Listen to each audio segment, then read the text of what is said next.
পেয়েছি আমাদের কাছে এক আমাদের প্রিয় ভাই। এই নাম হচ্ছে লাল ভাই, তাই তো? কি নাম?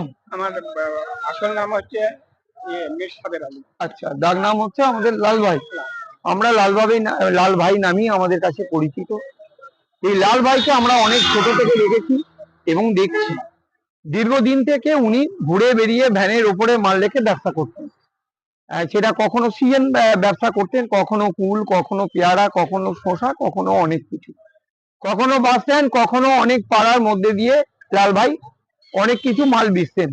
আমরা অনেক ছোট থেকে লাল ভাইকে দেখেছি, লাল ভাইয়ের কাছ থেকেও আমরা খেয়েছি। আজকে এই মুহূর্তে লাল ভাই খুব বড় একটা দুর্ঘটনায়, সেই তারপর থেকেই আজকে এই মুহূর্তে হচ্ছেন কর্মহীন। এখন নিজে কোনো কর্ম করতে পারেন না। তো সেটা আপনাদেরকে আমি পরে বলছি এবং পরে আপনাদেরকে শোনাচ্ছি কেন আজকে এই মানুষটা কর্ম করতে করতে হঠাৎ আজকে কর্মহীন কেন, সেটাই আপনাদেরকে শোনাবো। চলুন চলুন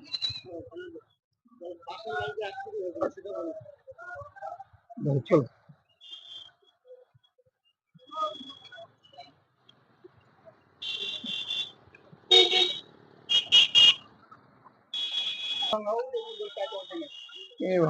বেশ, ঠিক আছে। বাড়িতে তাহলে এই মুহূর্তে কে কে আছে? আমার ছেলে, আমি আর আমার স্ত্রী। আচ্ছা, ছেলে কি করে? ছেলে মোজাকের কাজ করে। আচ্ছা বোলপুরে। আচ্ছা, চলো। তাহলে এই মুহূর্তে সংসার চালাচ্ছে কে? আমার ছেলে। ছেলেই চালাচ্ছে, যেটুকু পারে, যেভাবে পারে। বসো বসো মামা, চা দেবে? নাও, চা খাও। বিস্কুট খাবে ভাই? না, খাবে না? না। এই মুহূর্তে আপনারা দেখছেন আমি রয়েছি লাল ভাইয়ের সাথে। লাল ভাই, আমি আগেই বললাম, অনেক রকম ব্যবসা করতেন, সিজন বাই সিজন ফল অনেক রকম বিক্রি করতেন। এই মুহূর্তে হচ্ছে কর্মহীন। তো এই মুহূর্তে আমাদের কাছে খুব দুঃখজনক ঘটনা। বাড়ি হচ্ছে ইটেচাঁদা, তাই তো? বাড়ি ইটেচাঁদা, নাম লাল ভাই। তো আপনারা অবশ্যই এই মানুষটার জন্য একটু হাত বাড়িয়ে দেবেন। আমার রিকোয়েস্ট আপনাদেরকে, যে যতটা পারবেন, যে যেভাবে পারবেন একটু হাত বাড়াবেন। শুনে নেবো লাল ভাই, কিভাবে অ্যাক্সিডেন্টটা হয়েছিল? আমার অ্যাক্সিডেন্টটা হয়েছিল, আমি তো এবারে ব্যবসাটা করি। আচ্ছা। আমি পেয়ারার অর্ডার দিয়েছিলাম। আচ্ছা। আমি অর্ধেক রাত্রে উঠে দেখছি আমার খুব জ্বর। আচ্ছা। মাথা যন্ত্রণার জ্বর। আচ্ছা। এর মধ্যে আমার স্ত্রী তো অকর্মা। আচ্ছা। আমার স্ত্রী, আমি সব কাজ করে ব্যবসায় আসতাম। আচ্ছা। হ্যাঁ, আমার স্ত্রী রান্না বান্না যা করছিল উনুন ফলে নামিয়ে দিতাম। আচ্ছা। উনি রান্না করতেন, আমি ঘরে ভরে দিয়ে তারপরে খাওয়া দাওয়া করে আমি ব্যবসা করতে আসতাম। আচ্ছা।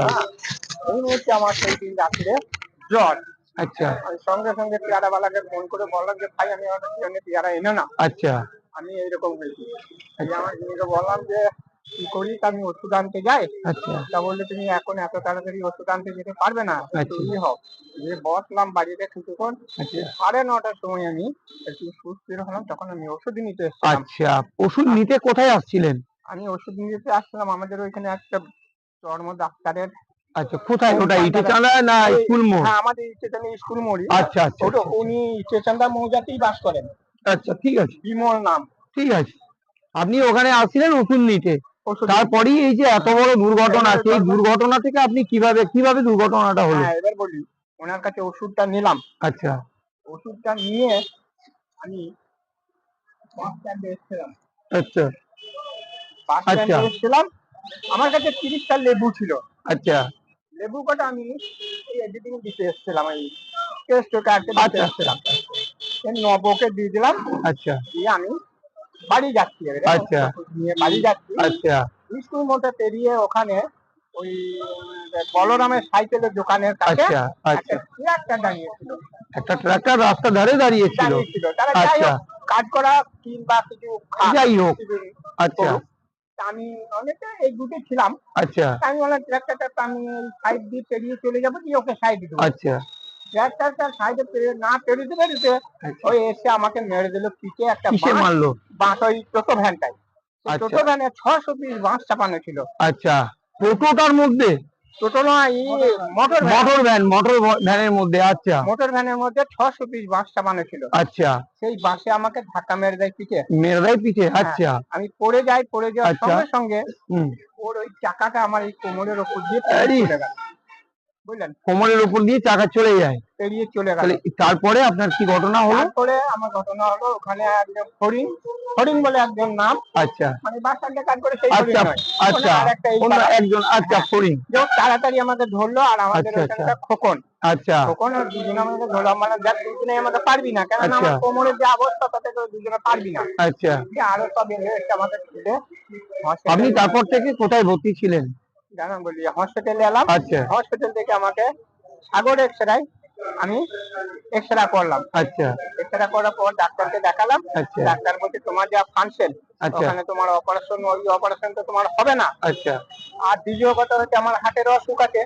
আচ্ছা, হাটের অসুখ আছে, ডাক্তাররা সব দেখে রিপোর্ট করে আর করে বললে যে তোমার তো অপারেশন হবে না, তা বেল বেঁধে যতদিন থাকো।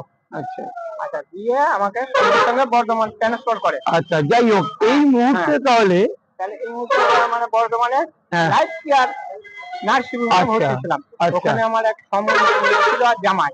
আচ্ছা, সঙ্গে সঙ্গে খবর পেয়ে আমার কাছে এলো। তারপরে আপনি ট্রিটমেন্ট হয়েছে, হ্যাঁ, ওই জন্য কিন্তু এই মুহূর্তে আপনি আর কিছুই করতে পারছেন না। না, এই মুহূর্তে আমি আর কিছু করতে পারি নাই। প্রায় এই আমার মুহূর্তে আপনারা শুনলেন ইয়ারও আর যে লাল ভাইয়ের কাছ থেকে, লাল ভাইয়ের বাড়ি হচ্ছে ইটেচাঁদা, এই লাল ভাইয়ের মুখ থেকে আপনারা শুনলেন কিভাবে রাস্তায় অ্যাক্সিডেন্টটা হয়েছিল। তো সেই অ্যাক্সিডেন্ট থেকে, সেই অ্যাক্সিডেন্টের দুর্ঘটনায় কোন রকম প্রাণ ফিরে পেয়েছে। এটাই আমার এটাই সব থেকে যে প্রাণ ফিরে পেয়েছে।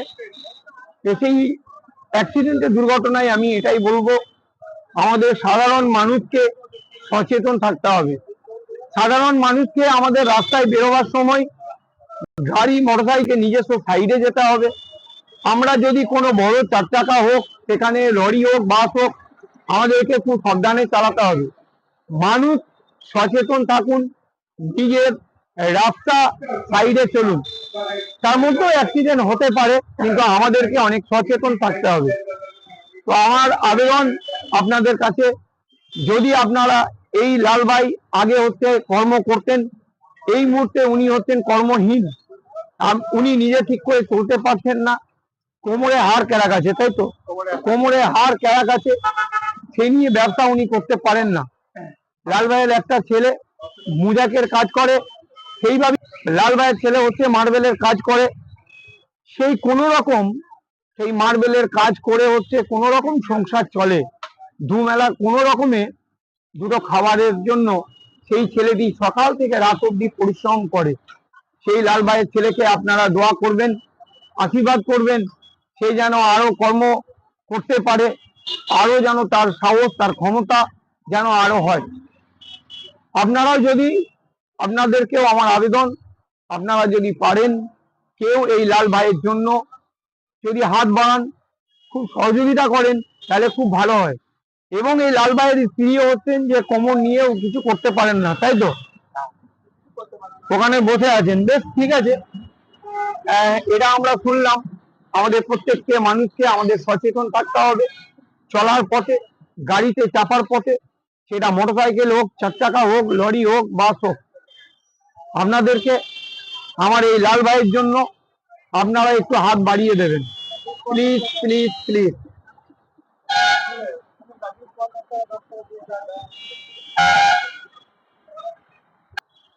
তারপরে যে আমার পেশাবের ইনফেকশন হয়ে গেছে। আচ্ছা, পেচ্ছাপের ইনফেকশন আছে, ডাক্তারবাবুকে দেখানো হয়েছে তো? দেখি কি মানে 3 বার আচ্ছা, অপারেশন করেছে। দেখাতে হবে না, দেখাতে হবে না। এইদিকে পাইপ ধরে পেশাব ক্লিয়ার করেছিল। আচ্ছা, বেশ। আবার অপারেশন করেছে আর একটা, দিয়ে আবার এই সেদিনে গিয়েছিলাম, দিয়ে বললো যে তোমাকে ওয়াশ করলো। আচ্ছা, পেশাবের রাস্তাতে ওয়াশ করলো। ওয়াশ করার পরে বলছে এটা কাজ হবে না, আর একটা মাইক্রো সাইজে অপারেশন করতে হবে 10 দিনের ভিতরে। এবার ভাই আমার প্রায় 2 লাখের কাছাকাছি খরচ হয়েছে। এই গ্রামে আর এই মুহূর্তে সমর্থ নেই আর এই যে খরচা করার মতো। আমার যিনি মাসে মাসে প্রায় 400-450 টাকার ওষুধ লাগে। তারপরে এবার আমার ওষুধ এই ছেলের উপরে নির্ভর। হ্যাঁ, এই মুহূর্তে আমার কাছে কিছু নাই। আমার ফেসবুক পরিবার এবং পথচলতি মানুষ যারা অনেকেই জানেন, অনেকে জানেন না, তাদের উদ্দেশ্যে আমি আবারও বলছি, আপনারা প্লিজ যদি যেভাবে আপনারা একটু হাত বাড়িয়ে দিন, তাহলে একটা মানুষের মতো ভাবে বাঁচতে পারবে। এটাই আমার বক্তব্য। আপনারা ভালো থাকবেন, সুস্থ থাকবেন।